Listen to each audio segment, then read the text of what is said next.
wasiirka wasaaradda ganacsiga iyo warshadaha xukuumadda federaalka Soomaaliya iyo hay'adaha dhinaca horumarinta u qaabilsan Talyaaniga ayaa si rasmi ah u kala saxiixday heshiis ku saabsan mashruuc kor loogu qaadayo qaybaha wax soo saarka dalka gaar ahaan dhinacyada horumarinta beeraha, kalluumaysiga iyo kheyraadka kale ee dalka. mashruucan oo ay fulinayaan hay'adaha UNIDO, ILO iyo FAO ayaa munaasabad kooban lagu qabtay xarunta safaaradda Talyaaniga ee Soomaaliya. waxaa si wada jir ah u saxiixay wasiirka wasaaradda ganacsiga iyo warshadaha xukuumadda federaalka Soomaaliya Injineer Cabdullaahi Cali Xasan iyo madaxa hay'adda dhinaca horumarinta ee Talyaaniga u qaabilsan,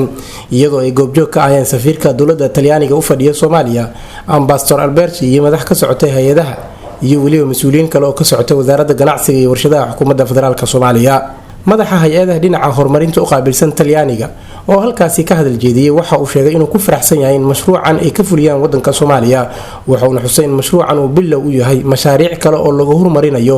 dhaqaalaha wadanka Soomaaliya. safiirka dowladda Talyaaniga u fadhiya Soomaaliya Alberto isagana ka hadal jeediyay munaasabadda waxa uu sheegay in dowladda Talyaaniga ay garab taagan yihiin Soomaaliya isla mar ahaantaana ay diyaar u yihiin inay kala shaqeeyaan dhinacyada horumarinta iyo dhaqaalaha wadanka. wasiirka wasaaradda ganacsiga iyo warshadaha xukuumadda federaalka Soomaaliya Injineer Cabdullaahi Cali Xasan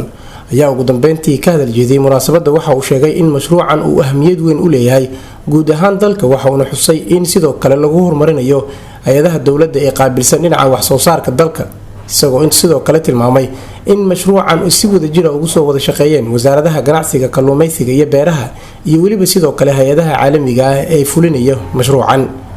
mashruucan oo ah mashruuc bilow ah. wuxuu horumarin u yahay horumarinta qaybaha wax soo saarka ee dalka iyo in la dhiso hay'ado qaabilsan wax soo saarka. runtiina waa mashruuc aad ahmiyad weyn ugu leh Soomaaliya oo si aad ah looga soo shaqeeyay, waxaana si wada jir ah mashruucan ugu shaqeynaya wasaaradda ganacsiga iyo warshadaha xukuumadda federaalka Soomaaliya iyo waliba hay'adaha dowladda ee wax soo saarka dalka, ayuu yiri wasiirka. Ibraahim Xaaji Yuusuf, telefishinka dalka, Muqdisho.